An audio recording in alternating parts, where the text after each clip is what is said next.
Why should people learn how to properly negotiate? Why should that be important to them? You maybe negotiate more often than you think. There are basically three strategic styles to fulfill your interest. If those three aren't feasible, then a negotiation situation arises. What do you think most people get wrong about negotiation? You are going to negotiate in the first place because you have the assumption, at least, that with reaching an agreement, you're better off than your alternative. It's not always about, splitting the pie. Basically, negotiation is exploring where are the differences in the things that we appreciate. When do you consider something a genuine negotiation tactic, and when do you consider it a dirty trick? Hello everybody. My conversation today is going to be with George van Houtem, a negotiation expert from my home country, the Netherlands. George is a partner at the European Institute for Negotiation, and he guides negotiations, negotiates on behalf of others, and coaches negotiation skills and techniques to people who need them. He is also often a speaker at conferences and seminars. George has written multiple influential books, including The Dirty Tricks of Negotiating and The Psychology of Negotiation. These books delve into the art of negotiation and outline the different components of the craft. All the books can be found in the show notes below. Today's episode is going to be a bit shorter than usual, but still, for anybody even remotely interested in negotiation, you should actually find this conversation quite practical and useful. If you enjoyed this episode, feel free to subscribe or follow the podcast on Spotify, Apple Podcast, and YouTube. Leaving a comment or a positive review is also a great way to help out, and I'm always very thankful when those come in, so thank you very much. With all of that out of the way though, here's my conversation with George van Houtem.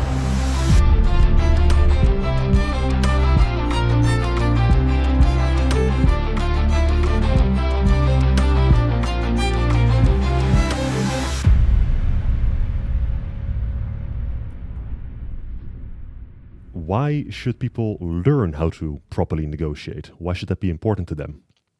Well, that's an excellent question. Well, you maybe negotiate more often than you think. In every situation where you are dependable on each other, you have an assumption that with working together, getting an agreement or signing a contract, you're better off than your alternative. And in the same situation, you have different wishes, different goals, maybe even a conflict of interest. A negotiating situation is present. It can be in your private life or a business situation, but people are not aware of it. So every time you work together, but in the same situation, there are different wishes, a negotiation arises. So it's a very essential skill to master. Mm-hmm. Yeah, so like you said, a negotiation is something that you do every single day, multiple times probably, and pretty much in every conversation where you're trying to get something done, to collaborate with the other person, that's when a negotiation starts. So the example that you laid out is you do it with your partner when you're discussing dinner, this evening's dinner, or with your business partner when you're discussing a business deal that's on the agenda for that day. Do you consider all of those events like negotiations? No, not now. You're exaggerating a little bit. There are basically three strategic styles to fulfill your interest. Okay. The first one is I impose my will upon you, but it's only impossible if I have a stronger power position. Maybe in a friendly manner, you tell your children what to do, go to bed. You don't want to make it a negotiation, but you have the power position to impose your will upon them in a friendly manner, of course. Maybe something that some world leaders are trying to do now, impose their, terrorists on somebody, some countries. But that's only possible if you have a stronger power position. The other strategic way to fulfill your interest is working together, cooperation. But it's only possible if there are no significant different wishes or conflict in interest. And the third one, and you see that in a commercial environment often, is I avoid to negotiate with you because I have a good alternative. Other suppliers, other customers, Right. Or I wait because later on in time I have a better position. But if those three basic strategies aren't feasible, then a negotiation situation arises. And that's happening when you have something I want, and the power balance is not too asymmetric, we're dependable on each other, Mm-hmm. and we want to work together to achieve the common interest. Then the negotiation is present. Yeah, that collaboration that happens then, and that's also because I've seen you use the term win-win in a few different locations, including in your books. So then, when that negotiation happens, and we want to collaborate towards that which is the best outcome, what you're aiming for is to connect with the other party, just to see what they want, what their driving forces are, and to see how you can put a deal on the table then that is most optimal for both. Do I have that right?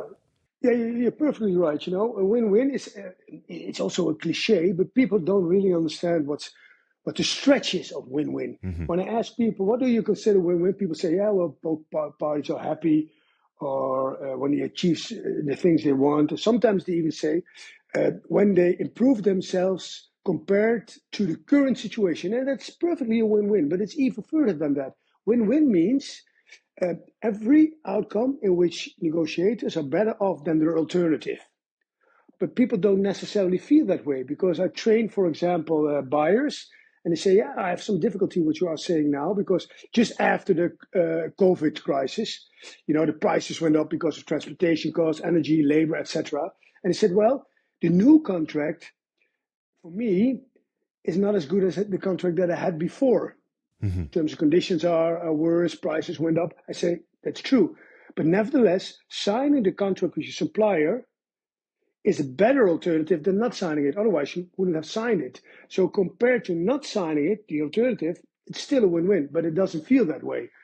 So yes, cooperation is very important, but the complexity is the balance between value creation, enhanced cooperation, and at the same time, dealing with the conflict, value claiming. And that's basically where it all boils down to. Value creation, we're doing business together, we're better off than an alternative, and at the same time be able to put up a fight, value claiming.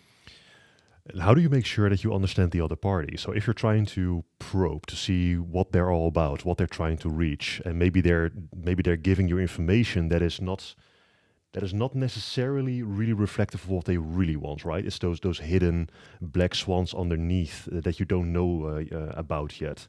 How do you make sure that you have an accurate picture in your mind when you're negotiating with someone? What techniques do you use for that? Yeah, good question. It's more or less twofold. It starts with the preparation. Analyze the other side, Hmm. maybe based on former negotiations, and you make assumptions. But you, of course, have to check those assumptions when the negotiation starts. So start with thinking, well, what are the interests? What's the umveld of the negotiator? What is his constraints, his goals? And it's based on assumptions. And then in the negotiations, yeah, the most important thing is ask questions, check your assumptions. And then what you are saying, those hidden black swans, well, that's a difficulty. But you can try to give them options. What do you prefer most? This option or this one? And then they have to choose. And the option they choose, well, probably it reveals their real interests, their real priorities. So making them choose is a good way to unravel their hidden priorities and interests. Hmm. So, in your experience, because this is an interesting take, I've never tried that one myself before. So, giving two predefined options based on your assumption that you think might match their needs best, and then when they choose one of those options, they give you a pretty clear indicator that you are at least looking into the right direction. How? So maybe this is a bit of a vague question, but how high is the success rate of those two offers? So how do you know that the two offers that you're putting on the table are accurate reflections of what they want? So you said you connect first, you ask first, so you check your assumptions, so then you have a clear picture of what they want, and based on that, I believe you put those two options then on the table, and then from that After you a move short forward, break, right? Yeah. yeah, you have a break, of course, you have an inventory round, preliminary talks, and then based on your assumptions and those talks, you create two options, Right. and then you ask them, which one do you prefer? Right. They hopefully they choose one of the two options, and then you can ask questions. Why do you prefer this one over that one? Yeah. What do you value You have most? to answer that question. Yes, Hmm. and so that's one way to try to get their priorities on the table. Yeah. Yeah, that's a very practical way to connect also with others. So let me ask you this next question, because it seems to me that you are about connecting with the other person and doing your research in advance about the person, but then challenging your research and your presuppositions to see if they're accurate, with which you are doing with questions then, and giving those options just to validate that you're on the right path. That makes perfect sense. Um, I think if you flip it around, I think if you use the word negotiation with people, you tell them you have to negotiate or something like that. The image that they will have in their mind is something that's completely something different. They will have this car salesman in mind, that's trying to get the most money for the car, and you're trying to haggle your way forward. That's the haggling mechanism. So you just laid out what the value of negotiation is. What do you think most people, just everyday people, get wrong about negotiation? Oh, well, that's an interesting question. You know, just to get a little bit back on what you were saying, I think 30 seconds ago, Hmm. sometimes I'm invited as a keynote speaker, and then a lot of people are present. And then sometimes the organization says, well, it needs to be interactive. And they give those people that are present a Mentimeter, and I have to do something with it. But now I have a trick. I ask them, what's the first emotion, the first word, the first feeling that pops up into your mind or that you're feeling when you think about the word negotiation? And then a word cloud arises. Right. And in that word cloud, there are words that have a positive connection, annotation, like cooperation, process, win-win, communication. But the biggest words and most words are negative: stress, distrust, conflict, win lose, etc. And that's strange because, and that's why people have it wrong. You are going to negotiate in the first place because you have the assumption, at least, that with reaching an agreement, you're better off than your alternative. So the basic feeling should be something positive. We are going to improve ourselves. But I know why people have that negative connotation and that feeling is because of the conflict element, different goals, different wishes. So that gets the most attention. But you start because you think you're better off with the end result than without the end result. So the balance should be on something positive. And if you see there's something positive, then you have a different attitude. You open up more. You are more relaxed. You put more attention to the other person. You ask more questions, and you reveal more information yourself. And that's so important. Sharing information. The second thing people often look at it in the wrong way is they think, yeah, what we position ourselves, this price, this price, higher price, lower price, and we start to distribute the value. 6 increase, 0 increase, and we work with little concessions. We work our way towards the middle, Hmm. the typical compromise. But not every issue should be treated that way. You have issues that are distributive, yeah, and those issues should go for a compromise, and you have issues that have higher impact for you and lower impact for me. High value for you, low impact for me.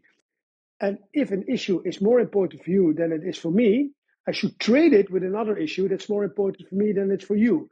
On those issues, we shouldn't strive for compromise. We should grant each other a little bit more success. Yeah. So the summary is, it should be something positive, but don't be naive. There is a conflict element. And the second thing people got wrong, you always work towards the middle. No, some issues you work towards the middle. Those are called the distributive issues. And the integrative issues, those are the issues that have an asymmetric valuation. You trade them.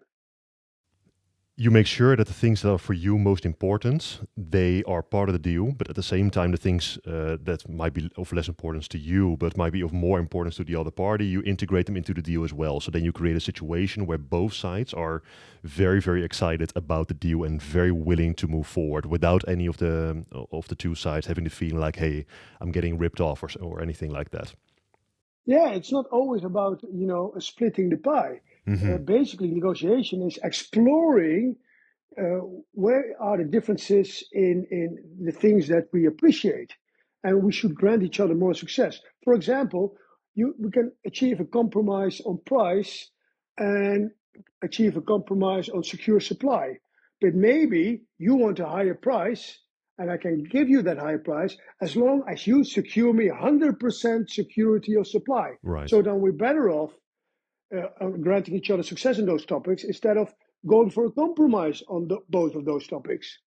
And that's really a pitfall. We think it's always about splitting the pie, working towards a compromise. No, it's balancing between those issues that we find equally important, then we split it, and the things that we find unequally important, we grant each other success. We trade. Yeah. It's compromising and trading. Yeah, and also practically it makes a lot of sense because if you and I are, I want to sell you a product and I want the most amount of money for that product and you want to pay the least amount of money for that product. If we do a compromise, we both will probably have a lingering feeling that we both have lost in a sense. Not really necessarily lost, but we're not fully happy about the result that we've reached because that collaboration didn't happen. We went straight for the easy path, which is in the middle. So that collaboration part is completely skipped and maybe this is I love what you're saying. That collaboration, negotiation seems to be very daunting for many, but if you see negotiation as collaboration and working together with, collaborating with each other to get the best optimal outcome, that's really, really fun. And it's a great way to connect with people as well, to ask some questions to learn a lot. And like you said, they will give you a lot of information they wouldn't otherwise give you, which is, to me personally, it's very fun to experience that. Yeah, but don't be naive. Hmm. There is also a conflict element in it. So Yeah. uh, and people often say, yeah, well, how do you put that in practice then, that collaboration? Because at the same time, you shouldn't be naive because of the conflict element. I said, yeah, well, in most cases, you said you have to set the right example yourself. And to give an example, um, you might say these elements are our priorities. Hmm.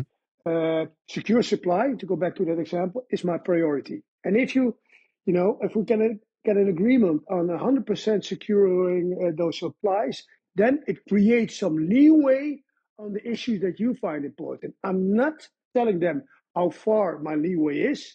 I'm not giving them an insight in how far I'm willing to go because that would be naive. Yeah. But I'm signaling them if we can get an agreement in 100% secure supply, then I make the connection. It creates leeway. Maybe if I know price is important, then it creates leeway on the price. And then I see how they react. So I take them by the hand. Yeah. Okay. So your style is you're probing and you're tweaking in certain positions within the deal just to see how the other person reacts, and that way you can kind of infer what they value most, whether it's risk, whether it's the decrease of risk, whether it's the price, whether it's the quality, whether it's the speed, anything along those lines. Their reaction will tell you exactly what they value most, and then you can tweak Yes, it more accurately. and the other way around. Hmm. I share my priorities, but at the same time, I'm giving them information that if they fulfill my priorities, I'm willing to make some concessions. And if I'm based upon what they are telling me or the questions I was asking them, I know what their priorities are and they are asymmetric. I can say, well, if you fulfill my priority, then it creates leeway on your priority. But I'm not telling them how far I'm willing to go. And Right. then obviously there are issues that we find equally important. Yeah, and then it's claiming as much value as you can, or at least work towards a compromise. Yeah. Yeah. Yeah. Yeah. And you mentioned that conflict element. You said don't be naive. There is a conflict element, definitely a part of negotiation. So you personally, if you are dealing if you are dealing with a negotiation where you're having, I don't know, a CEO or you're having a manager or something along those lines, who bottlenecks you in every single way. They they are not willing to compromise. They are not willing to give you any any any flexibility in what you're looking for. Pretty much, it's the hey, George, we're gonna do it my way or the highway. You know, that kind of situation. How do you deal with that properly with stubbornness? Oh, well, that's a difficult one. You need to find out why they are doing it. If they have a lot of alternatives, so their power position is much stronger than yours, well, then you're in a tough spot because why should they negotiate? It's more or less an auction.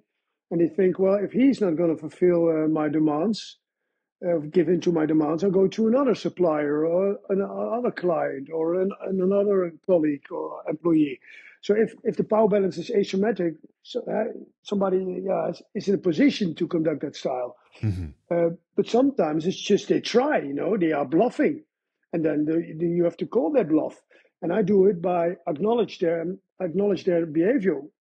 uh, for example, yeah, we are negotiating, and that means that you have to give in on certain elements. Otherwise, it's just demanding.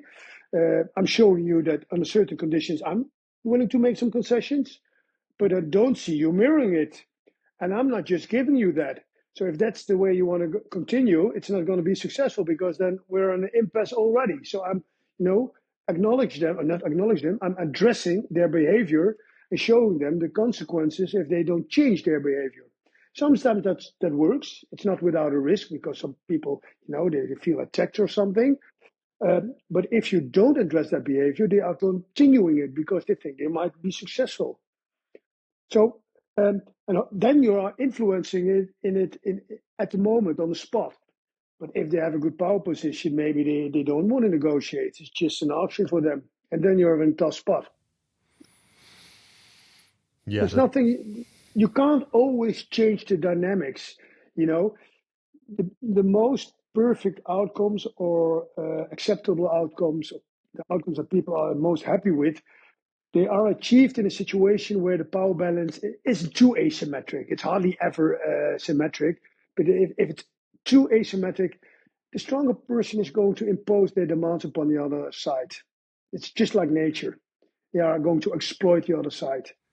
Right. That's why we have institutions that don't want the large companies to become too powerful. Otherwise, there's no market dynamic anymore. Yeah, you get a monopoly going Like on. the Googles and the Apples. Hmm. Yes, Hmm. perfect. Yeah, that's what I'm trying to say. Hmm. Yeah. So what you're saying, it's a natural um, thing to come forward that when there is a power dynamic at play within a negotiation, in this sense, in a corporate setting, that there is some form of, well, the words of the negotiator carry way more weight if the person is higher up in the hierarchy within the company. So therefore, they can that position allows them to be more. Yeah, I'm not sure if powerful is the right word here, but to be more pushing, I suppose, to be more assertive. Maybe that's the best way to put it. The more Yeah, they assertive have in the actual leverage. negotiation. Yeah. They have more leverage. They have their title. They have more rights. They have more power to coerce, to force things, to decide things. So, like I said in the beginning, Hmm. negotiation is one way to fulfill your interest. But if you're in a position to impose your will upon somebody else or a company, or you have the alternative to avoid the negotiation because the alternative is easier, is more successful, then people will choose that option. Negotiation is complex because, like I said, you have to balance value creation and value claiming. It's much more easier to tell you what to do or to avoid the negotiations with you altogether because I have an easier alternative or a better alternative. Right. Yeah. And as a negotiator, or someone who is involved in a negotiation within the company, which you have been, how do you decide to walk away? When do you walk away? Well, there are three situations in which you can walk away. When the tensions rise too much, so the Hmm. emotions get the upper hand, then it's a time to call a timeout. It's a moment to get a timeout. So you can reflect, etc., and everybody gets time to cool off. Uh, Secondly, you can walk away as a tactic, to see if somebody has something left in their wallet. Uh, uh, you want to be sure or quite sure if you reach the perfect deal. And uh, working towards an impasse and then call for a break is trying to see if after the break there is something in their wallet that they want to give you. So you are trying to see if they reach their limits. Right. And thirdly, if even after the impasse, the other side is not willing to give in, and you're not within your zone of possible agreement, and you're not within your mandate, then that's a moment to say, well, we're not quite going to make it because what you're offering me is not enough for my minimum. So then you're not within the zone of possible agreement, and then it stops. So it can be a moment to cool off. It can be a tactic to see if you reach the limits, or to give the other one the signal you reach my limits, or it's a situation in which you're not within the zone of possible agreement, and then it failed. Right. Right. Okay. I'm very curious. I'm very curious to find out what you consider a negotiation. The reason why I'm asking that is because I have a personal love for negotiation as well, and I'm way, for a way shorter time. For me, it's just a couple of years. For you, it's almost a lifetime. But if you would ask me the question, when does a negotiation actually start? It wouldn't be at the moment that you and I sit at a table and bargain and collaborate and discuss terms and until we sign a deal. That time frame. For me, it would be the answer would be something along the lines of, it depends what the goal is, and if the goal is reach a certain outcome, that means that everything in advance of that is aimed at that specific outcome can be part of the negotiation. So that might practically mean that let's assume for a second that we consider the discussion that you and I are having right now a negotiation. Then everything that was needed to set this up was part of that negotiation. So it's not just a conversation. When you hear that, so let me ask you the same question.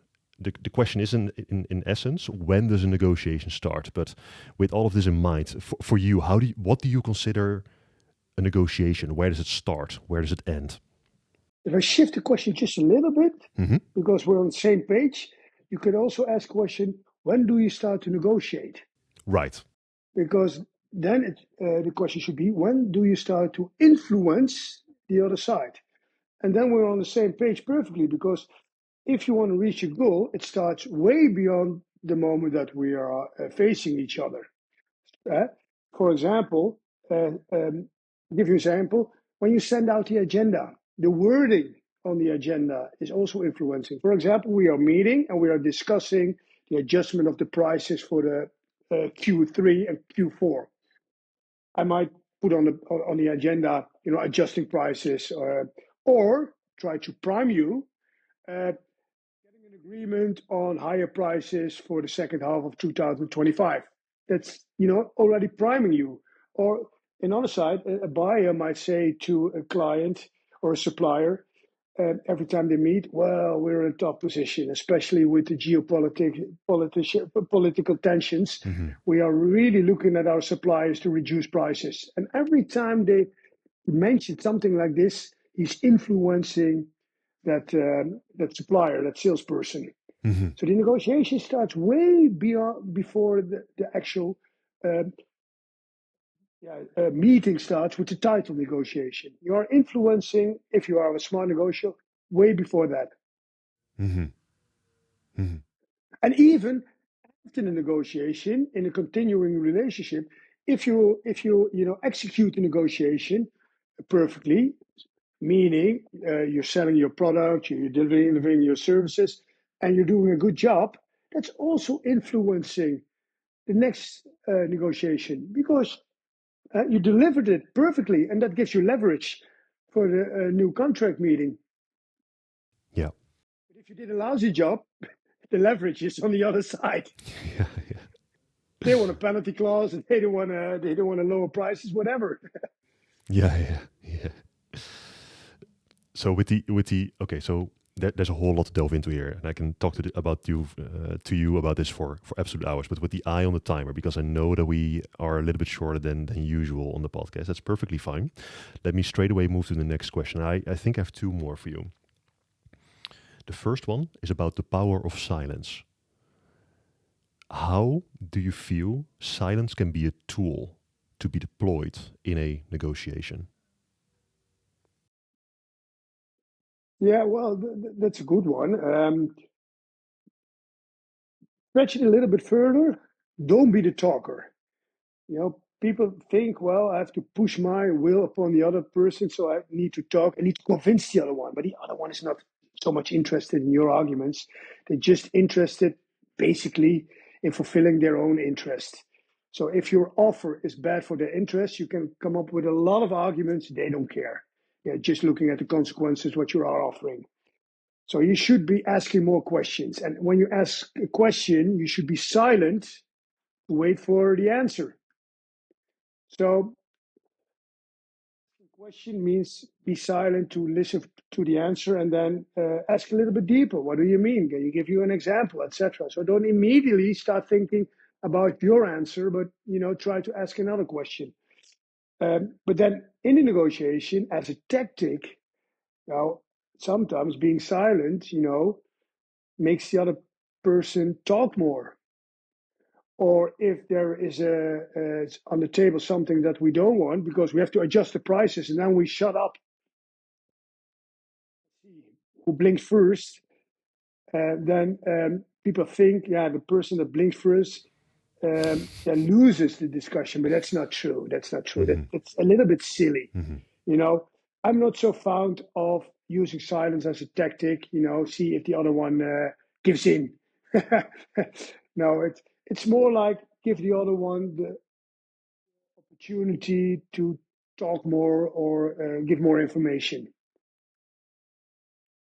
Yeah. but not like the one who blinks first loses. Yeah.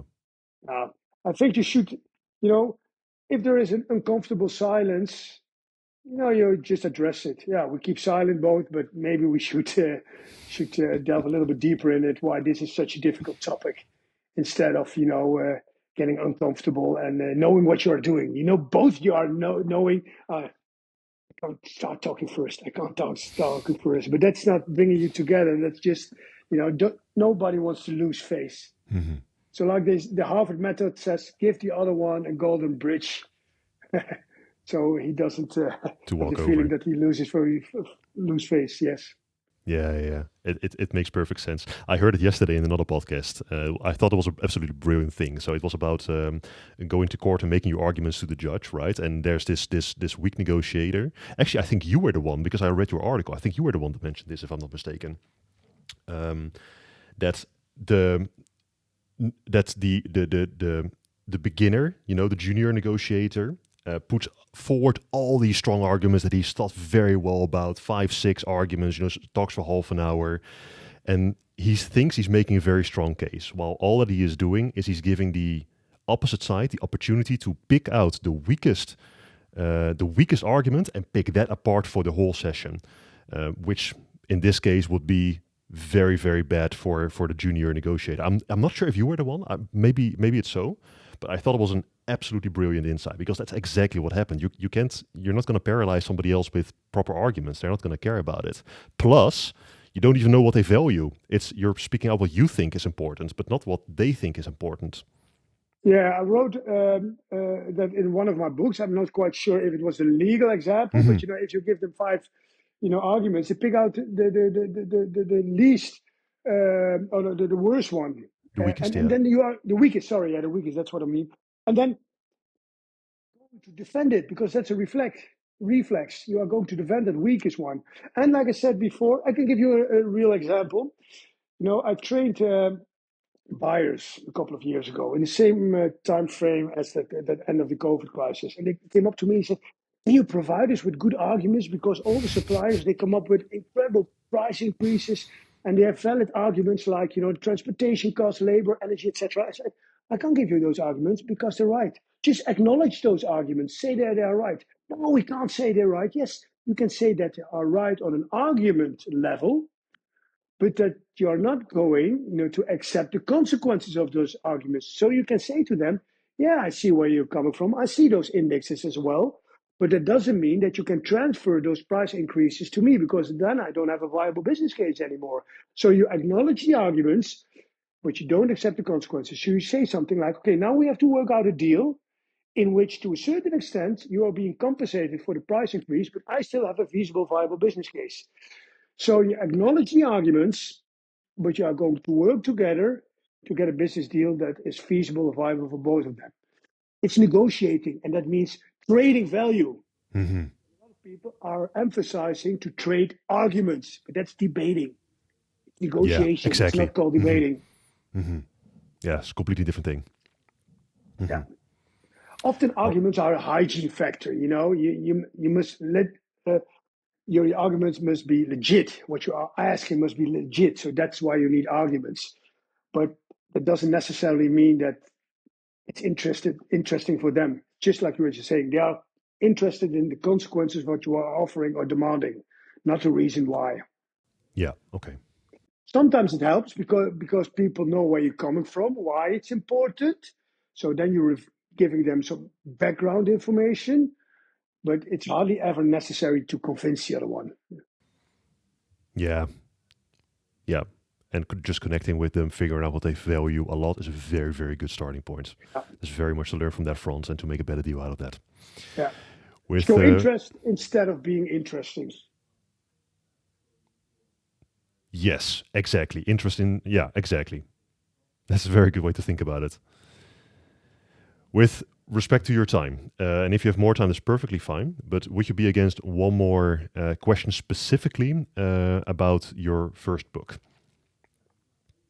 Yes, sure.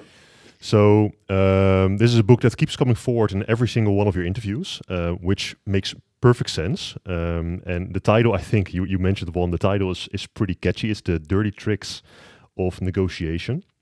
It's pretty catchy, but what you mentioned in that or about that book is that these tricks are what they are. They are tricks, and you don't try you. So pretty much what you're saying is you don't propagate using them, but you have to be aware of them so they cannot be used against you.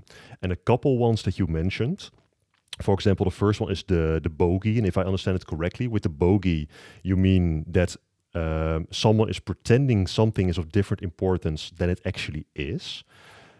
Then you also have a thing called the nibble, so nibbling on something, which is working towards a last concession right before the final closure of a specific deal. And these are, you line them out as tricks. So I have two questions on this front. No, actually, I have one question on this front. When do you consider something a genuine negotiation tactic, and when do you consider it a dirty trick? So I'm asking this from an ethical standpoint. Where is the line between dirty trick and between proper, honest negotiation? Where is that drawn? Yeah, that's a gray area, of course. But there are two answers I can give you. One, if you don't want the trick to be used against you, you can consider it a dirty trick. And the second answer is if you employ that tactic and somebody's making a decision because it's a manipulating one, or somebody feel pressurized, or you trigger a primary reaction, and the secondary reaction would be a different one, Mm-hmm.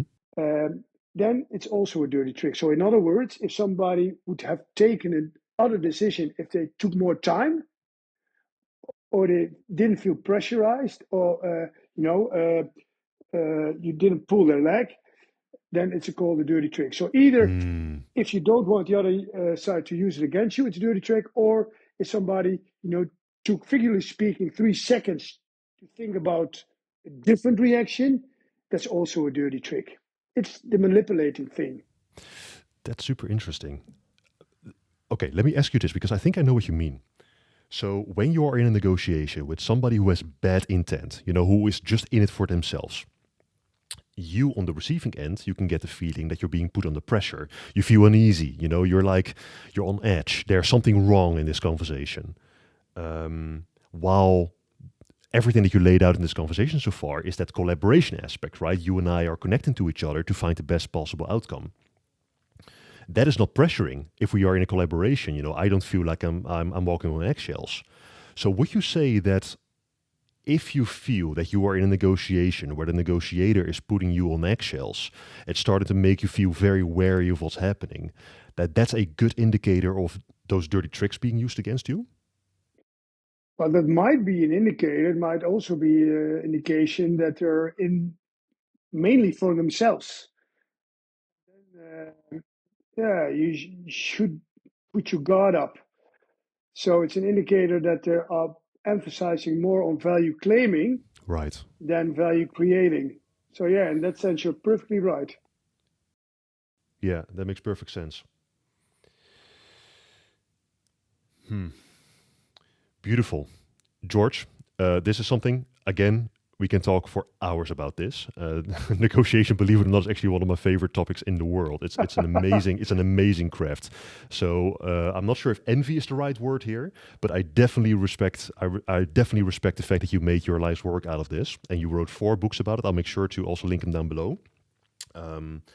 But yeah, thank you so much for coming. If you're open to it, let's stay in touch. Yes, for sure. And I'll make sure to make a beautiful episode out of this. Thank you. Wish you all the best and appreciate it. Thank you for inviting me. Amazing, George. Take care. Thank you so much. Enjoy the rest of your day. Likewise. Thank you for listening to my conversation with George van Houtem. If you enjoyed this episode, please consider subscribing or following the podcast on Spotify, Apple Podcast, and YouTube. But for now, and as always, take care.